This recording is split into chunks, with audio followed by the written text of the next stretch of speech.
Hello, Namaskar. This is Firstpost and you're watching Vantage with me, Palki Sharma.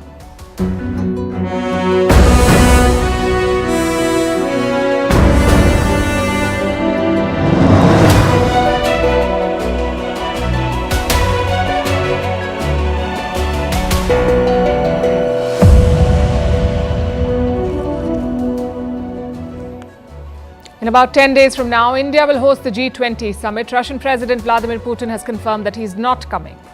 Chinese President Xi Jinping has neither confirmed nor denied yet.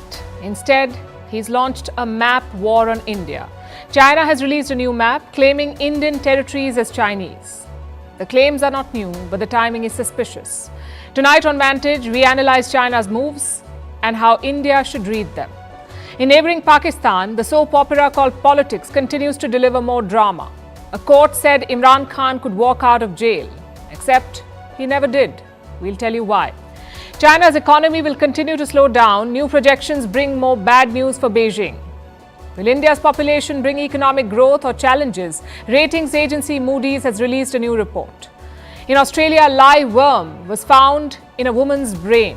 In the US, another case of shooting and an unsettling video.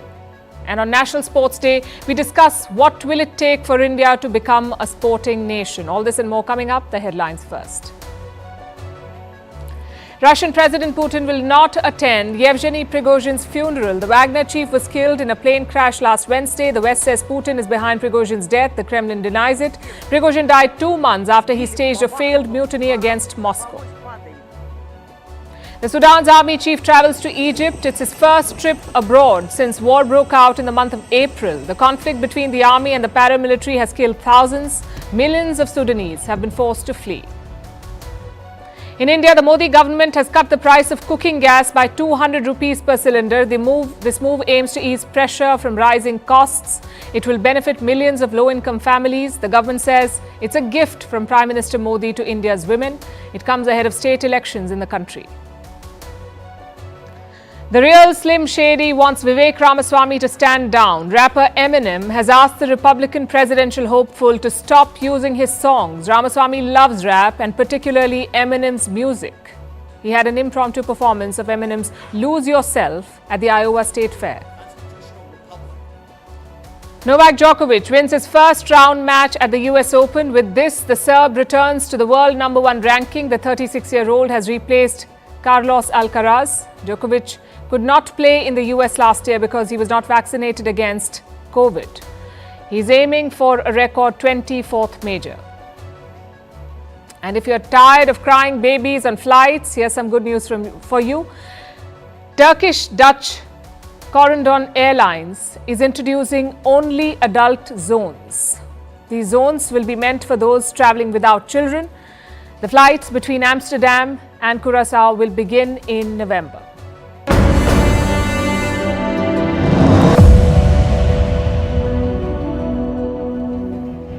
Tonight we begin with China. It has launched another map war. Just days after an agreement on diffusing the border conflict with India, China has resorted to another provocation, a new map that claims Indian territory as Chinese. Take a look at this. This is what China calls the 2023 edition of the Standard Map of China. Let's zoom in. What do you see?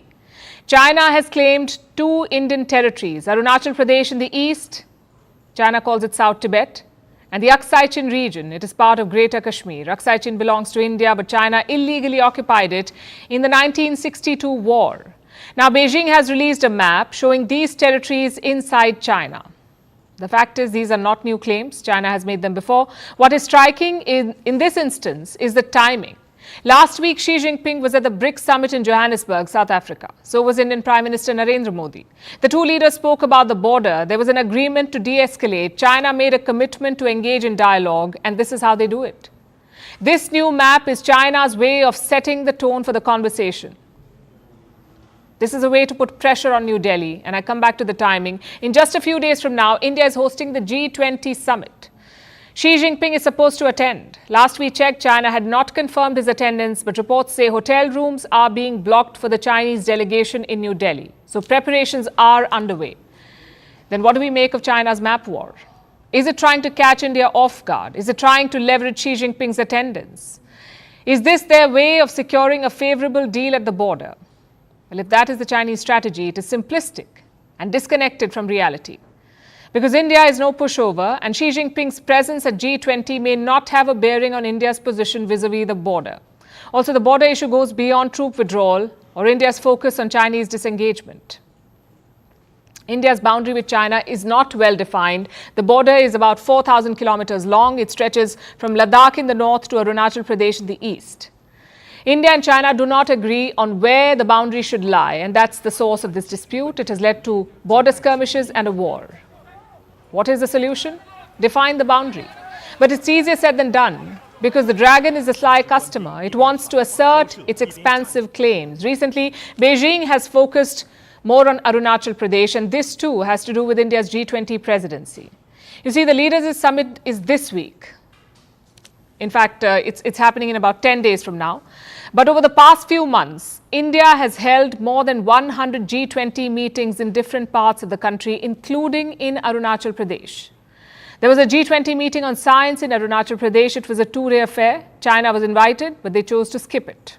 This was in the month of March.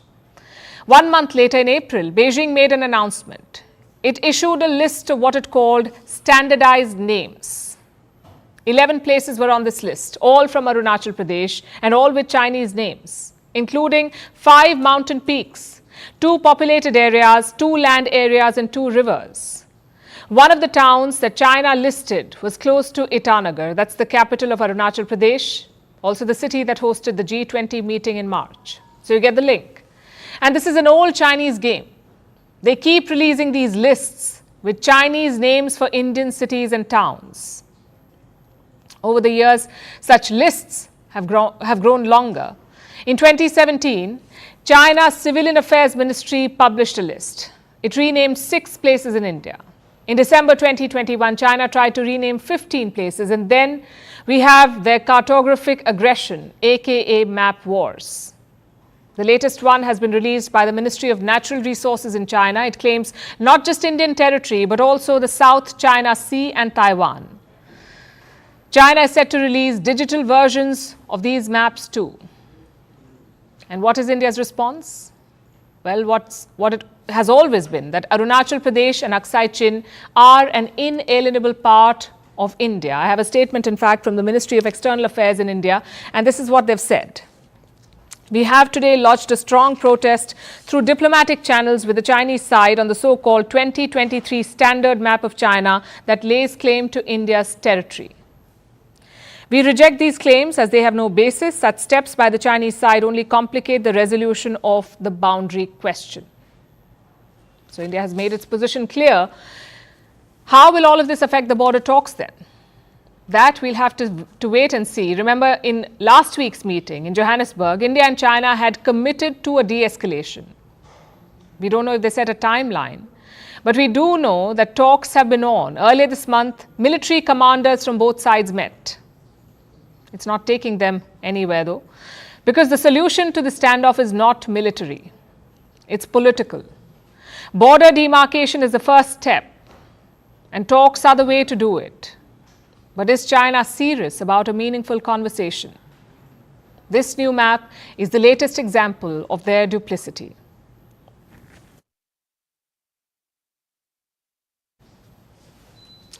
Are you looking for a new TV show to binge? If you are, I have a suggestion.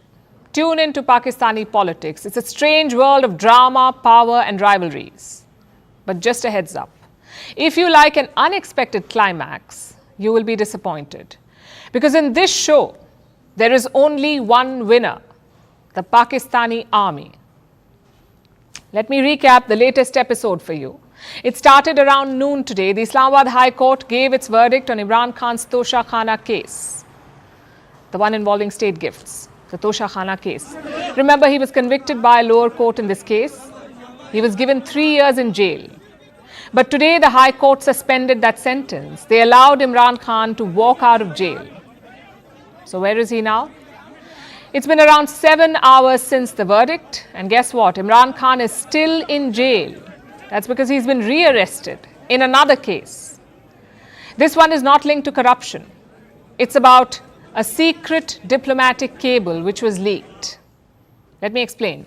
Imran Khan has been accusing the US of conspiring to topple him. As evidence, he talked about a cipher, a secret cable which allegedly confirms America's role in toppling his government. He showed this document at a rally last year, which was not a good move at all. He has now been charged under the Official Secrets Act. And what is his crime? Wrongful use of a classified document, in this case the cipher. Reports say Imran Khan has admitted to misplacing the cable now. A special court has asked him to remain in judicial custody. He will be produced in the courtroom tomorrow. And what will happen then? Perhaps another conviction.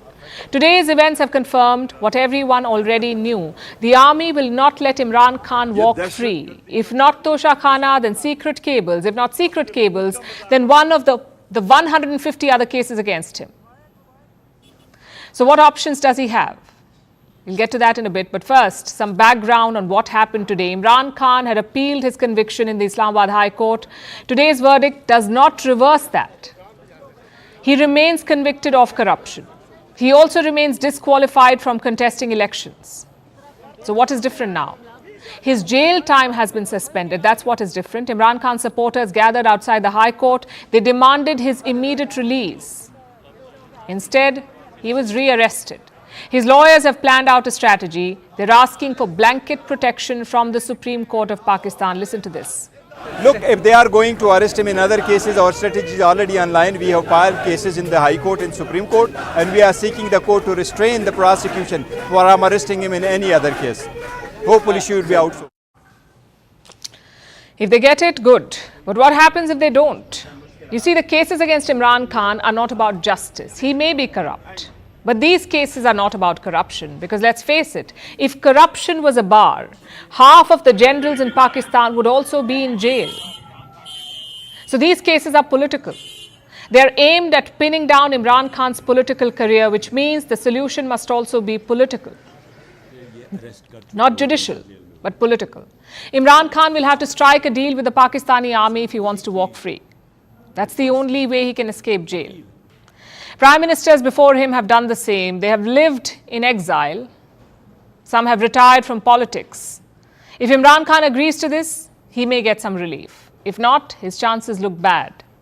Just look at the difference in public reaction this time. Imran Khan was first arrested in May this year. Pakistan exploded then. Thousands of his supporters took to the streets. They even attacked military targets. But now there is none of that, just some minor celebrations outside the Islamabad High Court, and that's it. The rest of Pakistan is not even bothered. Why is that? Because the army has intimidated these people. If they support Imran Khan, they will be persecuted. So most of them are staying at home. And that's half the job done for the army. They say you need two things to control a country, the streets and the institutions. If you control both, you can control a country. The army has successfully captured the streets of Pakistan. The next is institutions. But clearly there are some holdouts, like the Supreme Court of Pakistan. They called Imran Khan's trial defective. But how long will these holdouts remain? That is the question, because the army has infinite patience. They have bought time to delay the election. They're filing more cases against Imran Khan, and they're also dismantling his party. If this was indeed a TV show, today's episode was an exciting one.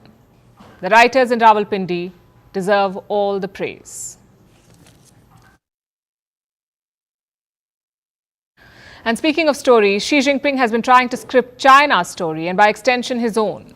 Chinese leaders in the last few decades have drawn their power from their economic rise.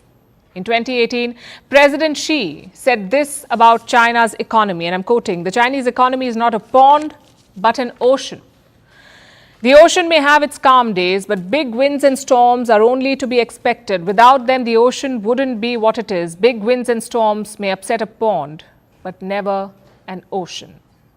Quite the poetic touch, we must say.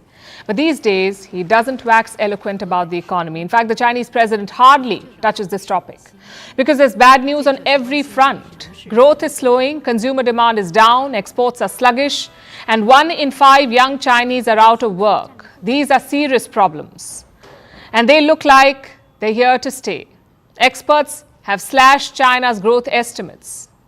What is the new growth estimate? 5.1% in 2023 and 4.5% in 2024. So the falling growth rate will continue. The rate will keep falling. And China has only Xi Jinping to blame for this. His policies have wrecked the economy. China's growth story began in the late 1970s. That's when the country opened up to the world. In the next 3 decades, there was rapid growth. In 2019, the World Bank made a declaration it called China's growth the fastest sustained expansion by a major economy in history. Do you know what was the pace of this growth? Nearly 10% every year. And now it could fall below 5%. Sure, you can't sustain 10% growth forever, but a projection of 4.5 is worrying. And the reasons for this fall are linked to Beijing's policies under Xi Jinping. You see, China's rapid growth was mainly due to its free market reforms. When Xi Jinping became president, he tried to reverse that. He tried to rein in the corporates, to dictate their functioning from Beijing and to insist on loyalty from business owners. He wanted them to commit to Communist Party goals. And anyone who complained faced action. You may remember what happened to Jack Ma. He lost a $35 billion IPO because he criticized Chinese regulators. This approach may have worked for Xi Jinping, but it did not work for his country's economy. The president consolidated power and control over corporates, but investors lost trust in China. And there's now a crisis of confidence. More trouble could be brewing. China's property sector is sinking further. Evergrande is back in news. It used to be the crown jewel of China's property sector. Today, it is the world's most indebted property dealer. Evergrande shares started trading again, and the stock price plummeted from the word go. This morning, Evergrande shares were down by 17%. It's a big fall. It has wiped $2 billion off the company's value. $2 billion, that's a lot of money, but it's nothing compared to their losses earlier. In the last 3 years, this company, Evergrande, has lost over 99% of its value. Evergrande's problems run deep. It has $328 billion in debt. You've got those numbers right, $328 billion in debt and more than 2,000 lawsuits. Most of them are about the company's pending debt. Creditors have sued Evergrande for money. Builders and suppliers have not got their payments, so they filed cases for recoveries. And this is all very significant because Evergrande is at the center of China's real estate crisis, although it's hardly the only one. Many other companies are in a similar mess, like Country Garden. That's another beleaguered developer. It recently skipped some bond payments. Since 2021, companies that sell 40% of China's homes have defaulted. You can imagine the scale. And this has led to a ripple effect. Many contractors have not got their payments. These are small businesses and workers, those who built properties for China's developers. How much money are they owed? A whopping $390 billion. In fact, experts say that's a conservative estimate. The actual number could be much bigger. So you get the idea. The rot runs deep. The Chinese economy heavily depends on real estate. It makes up almost 29% of their growth, the real estate market. Connect these dots, and this is what you get. China's economy needs a reset. It needs more investment, and Beijing needs some breathing room. So it is talking to Washington. The US Commerce Secretary is visiting Beijing. The wolf warriors have been tamed, and the government is singing a completely different tune. Beijing is discussing ways to create a better environment for American businesses in China. Listen to this. I'm willing to work with you to create a good policy environment for cooperation between the business sectors of both countries and to promote the steady and predictable development of bilateral trade and investment, so as to inject new impetus into the global economic recovery. So will China live up to these promises? Given their dire straits, they might. But it will take more than statements to reassure investors. They want continuity in policy making. And we're not sure if Xi Jinping is listening. Vantage continues after a short break.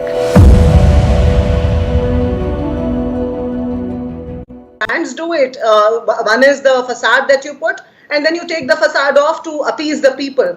Then subsidies you see on the LPG, as I already said, have not been paid. There's been a hike of 7% in March in toll taxes. 10% across NH44 today morning. The headline on the papers is that there is a 10% to 12% hike in NH44 tolls, where as it is the tolls are very closely placed. In fact, in contravention to the provisions. So here is the BJP, which is not walking the talk when it comes to inflation. The whole world is talking about their ministers when it comes to onions and tomatoes. He was talking about slashing onions and tomato prices. Their ministers advise the people, stop eating onions. What is the harm if you don't eat tomatoes for 2-3 months? I mean, leaving that aside, but there has been, of course, measures taken by the government for both tomato price rise earlier and onion price rise as well. It may not be measures that completely change the situation on ground. But the point is about the LPG subsidy that you were raising. If I have it correct, you are saying LPG subsidy is not reaching the public. Is that what you're saying? Absolutely. For the past 3-4 years, there is no subsidy. I mean, today, if you see, earlier they had asked people to surrender subsidies. Yes. Today, even an average Indian is not. When we work door to door and we...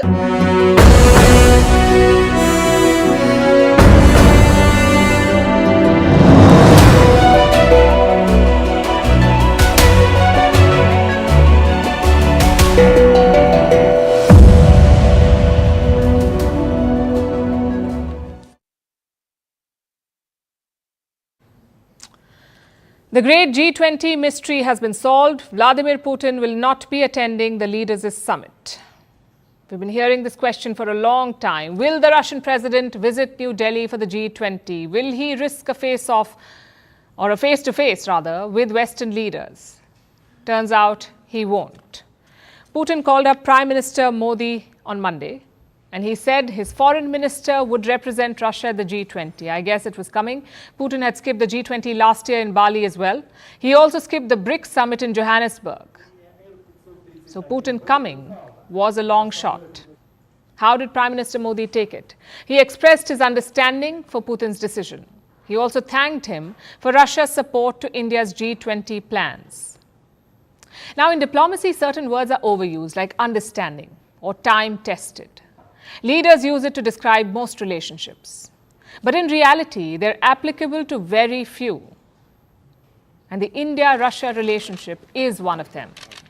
It's like that stage in personal relationships, I'm sure you've experienced it, where you know exactly what the other person is thinking, you can predict their next move, you may disagree with them, but you don't say anything in public. And these are signs of a mature relationship, of a relationship whose fundamentals are strong. That's what India and Russia have. But how did that happen? By now, all of us have heard the usual reasons, like Russia sells us weapons, Russia sells us oil, Russia also helped India in the UN Security Council. But why did they do all of that? Because there is agreement at a very basic level, an agreement on what each country wants. What does India want? A multipolar world, a world where no single country dominates the rest. Instead, there are many major powers. And what does Russia want? The same thing in a way. Listen to this. We have been and remain firm supporters of a multipolar world order based on the priority of the norms and principles of international law, the sovereignty and equality of states, constructive cooperation and trust. Can we say the same about China or the US? I'm afraid not. The US is convinced that they are destined to lead. Others should follow. And China believes in the same thing. In their worldview, you cannot share power. You can only accumulate it. Now, just to be clear, the Soviet Union thought so too, but modern-day Russia perhaps does not. It is only the 8th largest economy in the world. Its share of world GDP is 1%. With those numbers, you cannot lead the world, and Russia knows this. Hence their demand for a multipolar world. Well, whatever the reason, it suits India. But common goals alone cannot unite countries. You need a solid foundation. And that foundation was laid during the Cold War years. The Soviet Union helped us when nobody else would. With steel plants, with military equipment, with a space program. India's first satellite was launched on board a Soviet rocket. India's first astronaut traveled on a Soviet mission. These things are not easily forgotten. In fact, children learn about all of this. It's part of Indian syllabus across schools. And this matters because public perception is important. Just look at the Ukraine war. An opinion poll in January revealed some interesting numbers. 38% of Indians blamed Russia for the war. 38% blamed Russia. 26% blamed the United States and 18% blamed the NATO, which means more people blamed the West than Russia. Whether they are right is a different question, but this is the perception. It comes from decades of cooperation, support, and effort. It is not based on ideology. It is not based on personalities. It is based on a wider national interest. Just think about it. We don't share values with Russia. India is the biggest democracy in the world. It's a plural society. And Russia? Neither. We were friends when communists ruled Moscow. We are friends when Putin rules Moscow, which means there is a level of comfort. It's like going out to eat. You can try something new, or you can fall back on your tried and tested favorite. Yes, the new ones will throw the odd surprise, but in the long run, everyone prefers a known quantity, and that is what Russia is to India, a known quantity. We know where Russia stands on Kashmir. We know what they make of Pakistan. And most important of all, these positions have not changed in 7 decades. So it's known and predictable. The West is quite the opposite, though. They're famous for abandoning allies at the first sign of trouble. Does that mean the India-Russia relationship is perfect? Well, no, there are differences, but how you manage them is important. I can give you examples from history. In 1980, the world was talking about Afghanistan. Soviet soldiers and tanks had entered the country. Every non-communist country stood against Moscow, but not India. In public, India never criticized the invasion, but in private, then Prime Minister Indira Gandhi raised reservations. She told the Soviet leader to reduce troop presence. In 1971, the roles were reversed. India was at war with Pakistan. So it was the Soviet Union's turn to defend us. They vetoed all attempts to criticize India at the United Nations Security Council. Decades later, Ukraine happened. And what did India do? The same as in the 1980s. No public criticism, so both sides know what the other will do. This gives them comfort and surety. And that's invaluable in foreign policy, in any relationship for that matter. Having said that, we don't know how this relationship will evolve in the years to come. Because Russia now has a close partnership with China, and China has border issues with India. Will that spoil this time-tested relationship? As they say, only time will tell.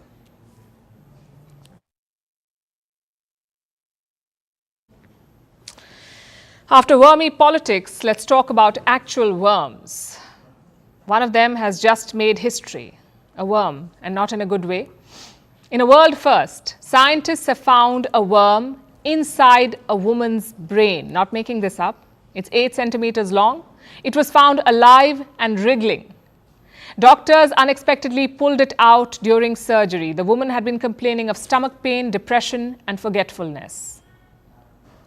Trust me, this is just as bizarre as it is yuck, because this worm is found inside pythons.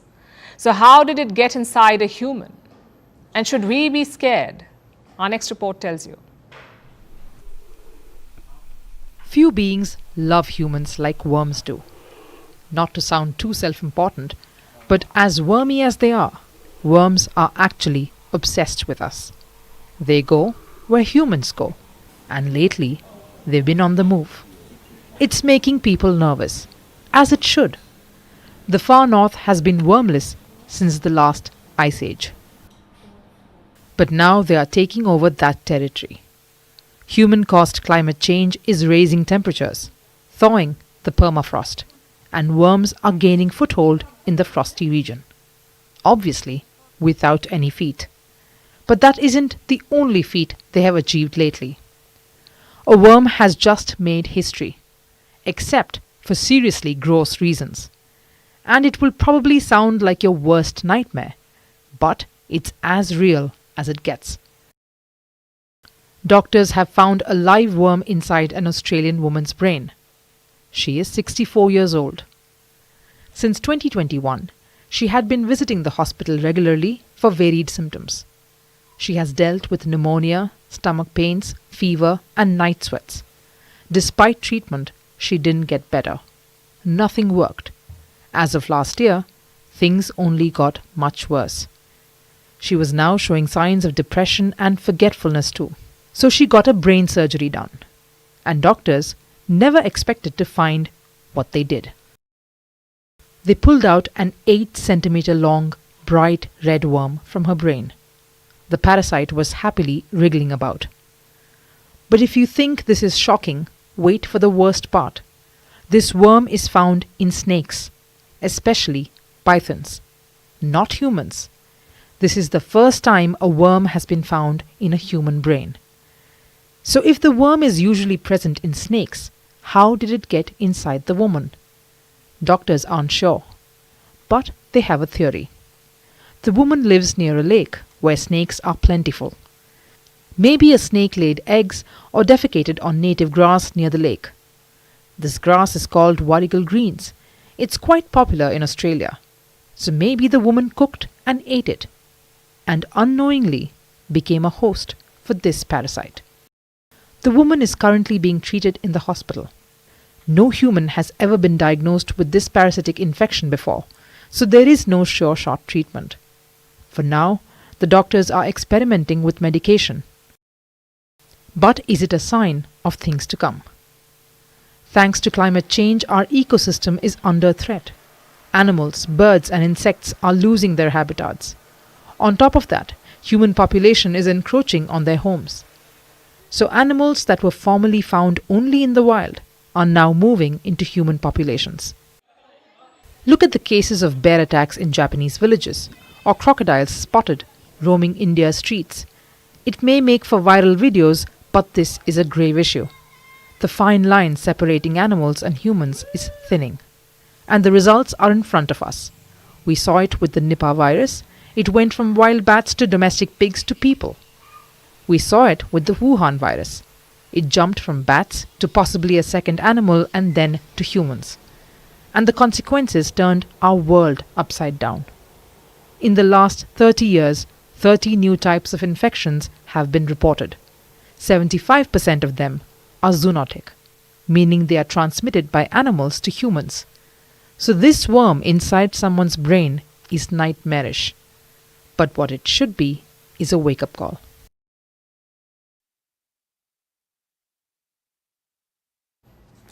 The bigger, the better. And I'm not talking about the worm anymore. It's true for most things in life and politics. Bigger factories, great. Bigger planes, great. But what about a bigger population?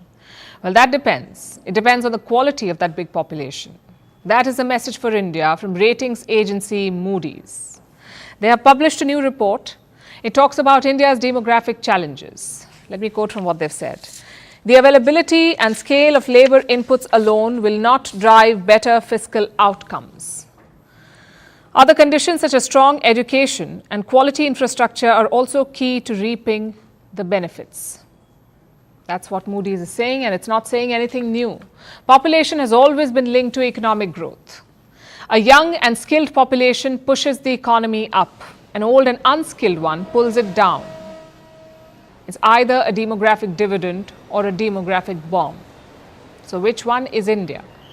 Honestly, it could be too early to say, but this warning has come at the right time for India. This year, we surpassed China as the most populous country in the world. Our population is 1.4 billion and most of them are young. Around 50% of the population is below 25 years of age. Around 65% is below 35 years of age. That's prime working age, possibly the most productive years of an employee. But having a young population is one thing. Putting them to work is another. For that, you need both quality and quantity. Does India have that? According to this report, not yet. Let me quote again. There remains a considerable gap in the quality of education between Pakistan, Bangladesh and India compared with China and other peers in Southeast Asia, which contributes to labor force participation imbalances. That's what the report says. And how big is this gap?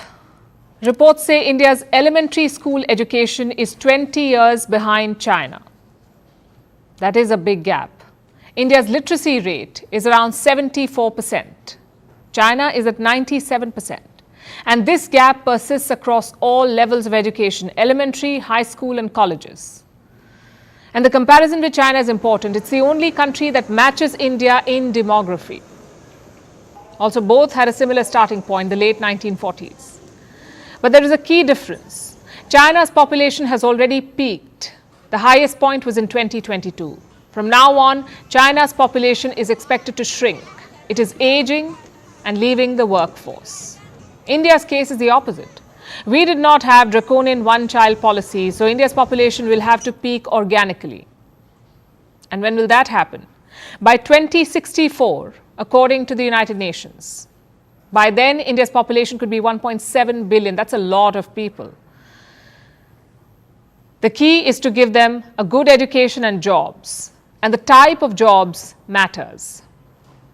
You see, as a country develops, you shift from agriculture to other sectors like factories or services. But India's pivot has been slow. Around 45% of India's workers are employed in agriculture, and farming makes up just 18% of the GDP. Do you see the problem here? India needs to put more people in non-farming sectors. And how do you do that? By improving the quality of education, by training people and imparting skills. Some of that is already being done.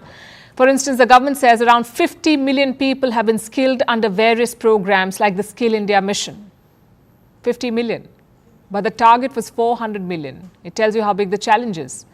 India is well placed to make a giant leap in economic growth. Investors are moving away from China. Factories are looking for new pastures. So it is the best time to capitalize. But to do that, you need skilled workers. You need a population that has both quantity and quality. And the emphasis must be on the grassroots.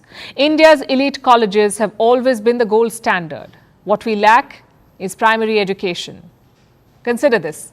India made primary education compulsory in the year 2009. Do you know when China did it? In 1986. The gap is around 23 years. But do not worry, all is not lost. Experts say India's new education policy could bridge that gap. It could make our bigger population also better.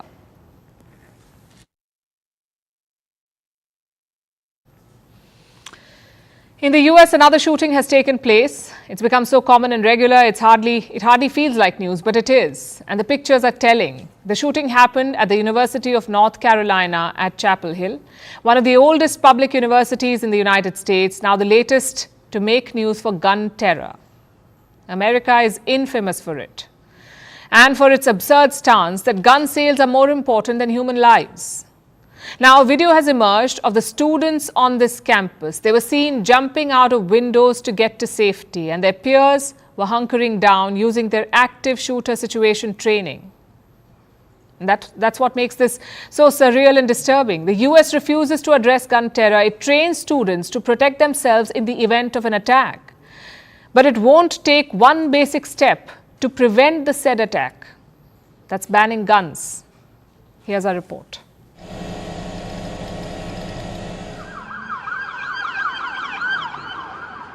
This video came out yesterday. It's from the University of North Carolina at Chapel Hill. What do you think the students are doing? No, they aren't bunking class. They're actually escaping a shooting on campus. This afternoon, shortly after 1 p.m., UNC police were notified of shots being fired in Cottle Laboratories on our campus. The suspect was eventually apprehended and is now in custody.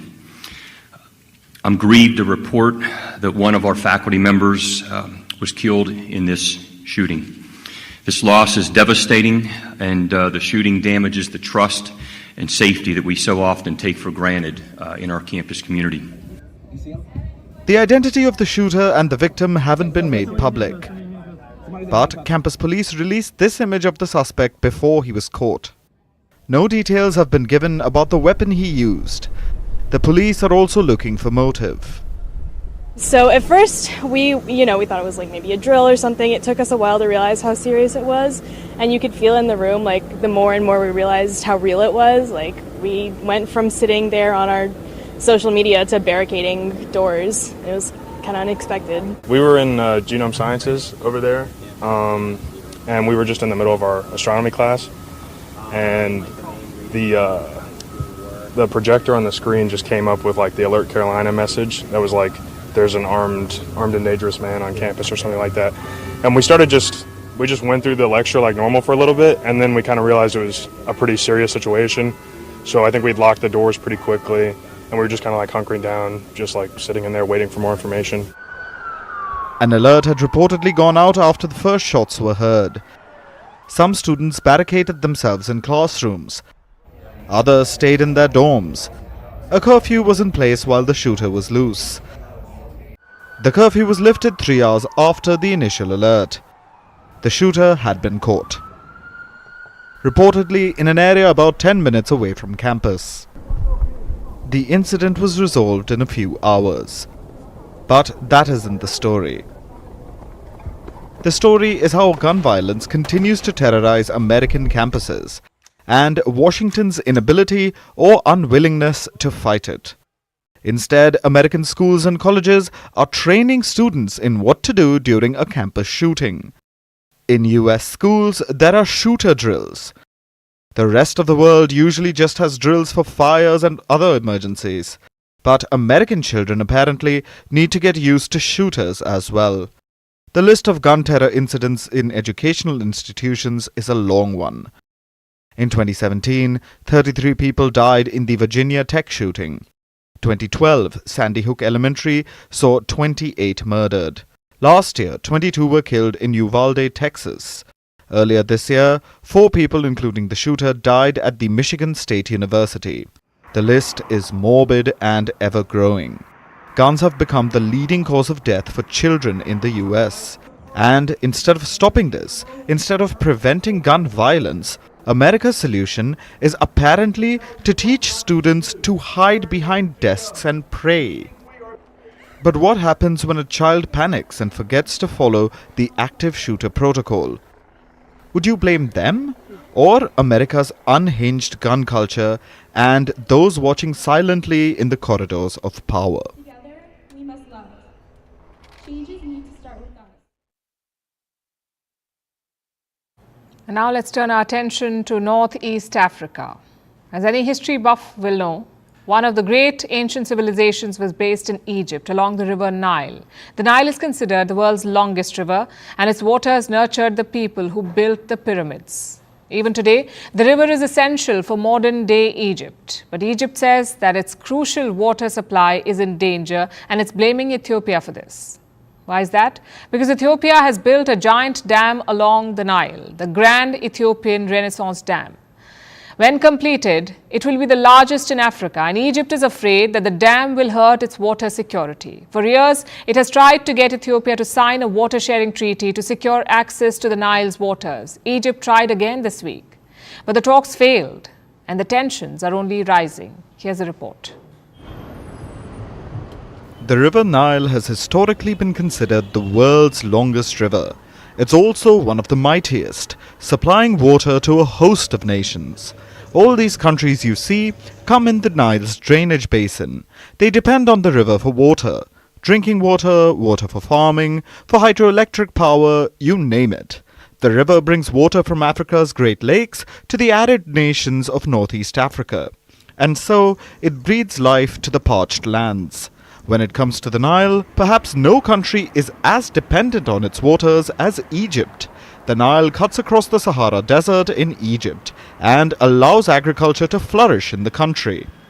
Egypt depends on the Nile for 97% of its water needs, and so you can imagine why Cairo would be furious about any obstruction to the mighty river, which is why Egypt is engaged in a diplomatic row with Ethiopia. Addis Ababa has spent a decade building a mega dam on the Nile. Well, a part of the river anyway.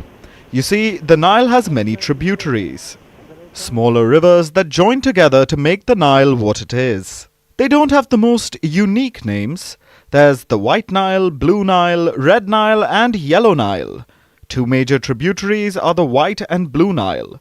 These are permanent rivers. They don't depend on rainfall like some of the other tributaries, so their water contribution could always be relied upon. But Egypt thinks the situation has changed because of a dam in Ethiopia. The country has built the Grand Ethiopian Renaissance Dam on the Blue Nile. It will become Africa's largest hydroelectric dam when it's fully operational. Operations at the dam have started. They began last year, but it still isn't at full capacity. The reservoir behind the dam needs to be filled completely. It will then release water to generate electricity. This is what Egypt is afraid of, the dam getting filled. It says the dam can hamper the flow of water into the Nile. Cairo has tried to stop the dam's construction and operation. It wants to guarantee its water supply, but Ethiopia has gone ahead with its plans. The dam's reservoir is being filled in stages. The fourth stage began this June, and Ethiopia has even tried to assure Egypt. The GERD is a manifestation of equitable and reasonable use. We are certain that the GERD has immense benefit to lower riparian countries. Nonetheless, we have kept our doors open to accommodate concerns our fellow riparian countries might have. We reiterate our commitment to the African Union-led trilateral process to address any remaining concern. The talks have been ongoing for years now, with no end in sight. An important meeting was held between Egypt, Sudan and Ethiopia this week. The two-day meet in Cairo was to discuss water guarantees. Egypt wants assurances that no matter what, its water supply won't be hampered. That even during a drought, Ethiopia won't turn off the tap. But Addis Ababa has not agreed to Cairo's terms. Sudan is the only other country downstream of the Ethiopian dam. It has mostly been on Ethiopia's side, but it too wants assurances. So all three nations, Egypt, Sudan and Ethiopia, had gathered to work out a compromise, like they had multiple times in the past. But once again, the talks have ended in failure. Ethiopia will continue to make its dam operational. Egypt will continue to rail against it. And without an agreement, the tensions between them will keep soaring in the days to come.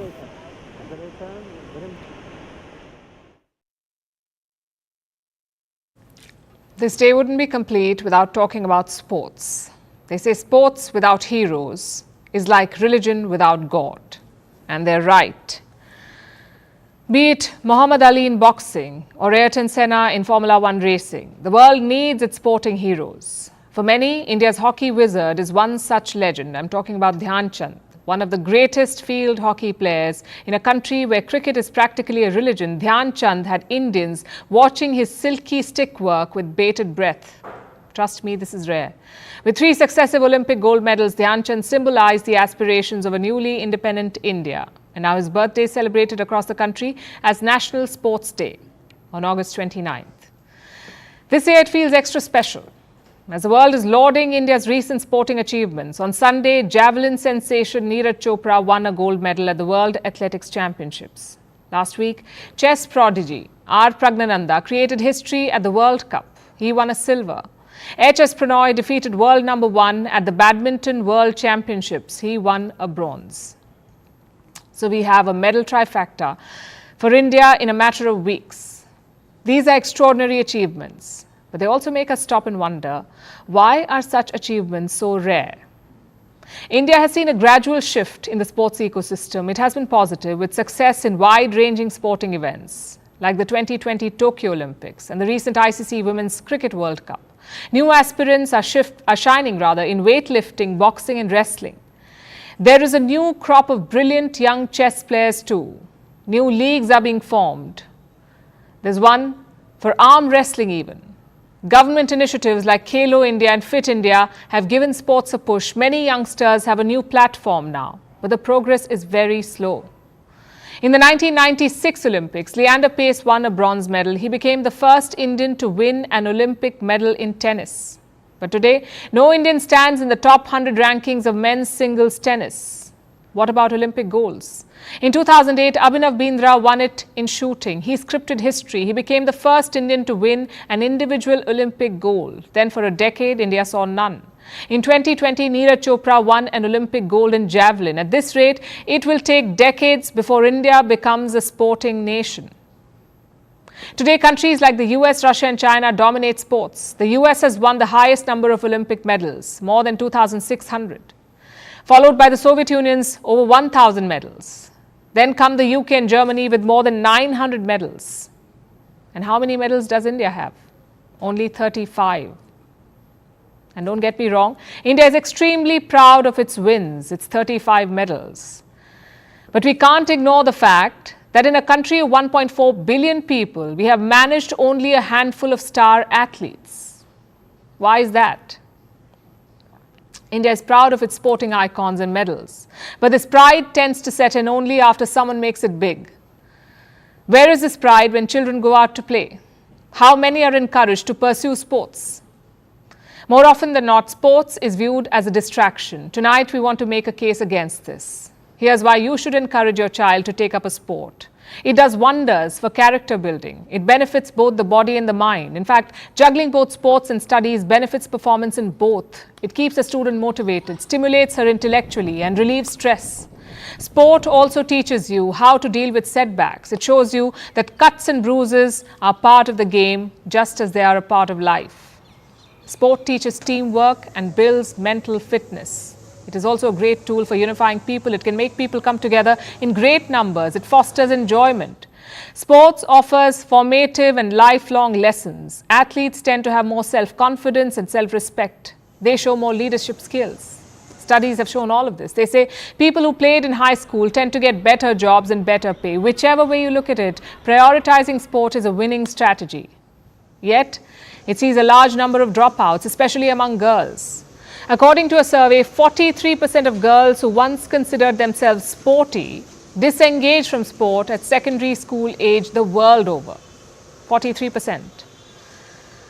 There are obvious barriers like the lack of resources. People don't have the time, the money or the facilities to continue playing sports. In other cases, they're discouraged from going out to play. On this National Sports Day, let's agree that this mentality needs to change. Playing sports is important. I'm not saying everyone has to strive to become a professional athlete. I'm saying every little bit helps. So we need to rewire ourselves, look at sports in a different light. It's time to go out and play like it's serious business. And now it's time for Vantage Charts, images that tell the story. American and South Korean troops are conducting joint maritime drills. This exercise is taking place off South Korea's coast. The aim is to counter North Korea's missile threats. Meanwhile, Mexican Navy seized 4 tons of cocaine in a high-speed chase. In the United States, a helicopter went out of control and crashed into an apartment complex in Florida. India celebrated the festival of Onam. The ancient Hindu festival marks the harvest of rice. And finally, we're taking you back in history. On this day, this year, in the year 2004 rather, Olympic Games returned to Greece, the country where the Olympics originated. On the 29th of August in 2004, 70,000 people gathered to watch the Olympics closing ceremony. It was a grand display of Greek culture. We're leaving you with that. Thanks very much for watching. We'll see you tomorrow.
helicóptero caiu lá,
Zafar Islam, let me start with you first. The opposition saying that they have been crying hoarse for the last couple of years now, asking your government to reduce the price of LPG from 1100. You finally, on the eve of elections, just when the whole country is gearing up for 2024, you've now suddenly reduced this by 200 rupees. The opposition is saying that this is a sign of nervousness. Well, opposition has nothing else to speak. So they are taking refuge by saying this kind of statement, making this kind of statement, but they are far away from reality. Fact is that the Honorable Prime Minister has always stated and ensured that the marginalized section of the society is being taken care of by the government.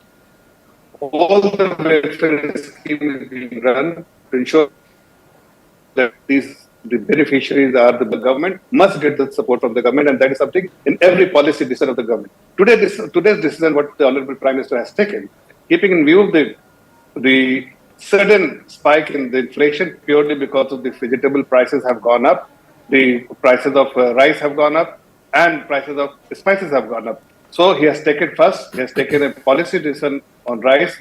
He ensured that there is no export. He has banned export of rice, to ensure that there is no price escalation as far as our rice is concerned. Then, of course, he has also but Zafar, the same question that the opposition is asking is, the opposition is asking, they have been saying this for the better part of the last 2 years.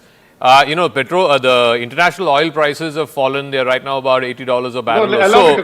But why are you not doing the same thing for petrol and diesel? Only people in India are paying 100 rupees for a litre of petrol. Why? No, today also the decision has been taken purely because there is two very important festival, the Rakhi festival and of course Onam festival. On this special occasion, the Honorable Prime Minister has announced 200 rupees for the normal people who have a connection, and those who are part of this Ujjwala scheme, they will get to 400 rupees of subsidy. A very warm welcome. You're watching Breaking on News 18. I'm Aksai Swaroop. We dive into the segment with some breaking inputs coming in as far as the Central Bureau of Investigation is concerned. Now, we are learning that the CBI has registered a case to investigate the illegal use of funds and fake financial records, this by 830 institutes under the Minority Scholarship Program between 2017 and 2022. And clearly the CBI will now be taking over the probe. Remember, the Ministry of Minority Affairs had already launched a probe and investigated this matter in the year 2020 as well. It is now that the CBI will be taking the Ministry of Minority Affairs probe further. There are some very important questions that need to be answered. Will the CBI now be able to answer those questions? The ministry's investigation as far as that of 2020 is concerned had involved institutes in 100 districts, that too spanning across 34 states, and out of the 1,572 institutions that were scrutinized, 830 were found to be involved in fraudulent activities. So much to be investigated by the CBI as of now. The authorities back then had ordered the freezing of accounts that were linked to those 830 institutions. Now, remember, we are talking about this minority scholarship program. It was launched in the academic year between 2007 and 2008. For more details, I'm joined in by Arunachal on the phone line. Arunachal, of course, we all know that the Ministry of Minority Affairs has launched a probe in 2020. And the biggest takeaway from that probe was, how did banks allow the opening of fake accounts based on fake identity cards and fake Aadhaar cards? What will be the focus of CBI's investigation? So the Central Bureau of Investigation has registered this case under Section 120B and 420, which is criminal conspiracy and cheating. Sections of 468 and 471 IPC have also been put in there. These are sections dealing with forgery, using forged documents, etc. Essentially, based on the complaint that was forwarded to them by the Ministry of Minority Affairs, this FIR has been registered. And it goes on to detail, as I'm speaking to, I'm also looking at the FIR copy. Sorry. And it goes on to say that how, repeatedly it's been documents were forged, false documents were put up to gain fraudulently this scholarship. How many people were involved? If there were government officials also involved in this, unknown people have also been named in the FIR. So that's a matter of probe that the agency will begin. All right, Arunachal, I'm going to request you to continue to stay with us because our next breaking story also will require your inputs. Now, as New Delhi prepares for G20, we are learning that the national capital, as far as the national capital is concerned, Section 144 will be imposed in all of Delhi for the next 15 days. This is the breaking input we are getting in the build-up to the grand G20 Summit, that Section 144 will be imposed on the national capital. Arunachal continues to stay with us. Arunachal, why is Section 144 being imposed, and is there also going to be a ban on certain activities?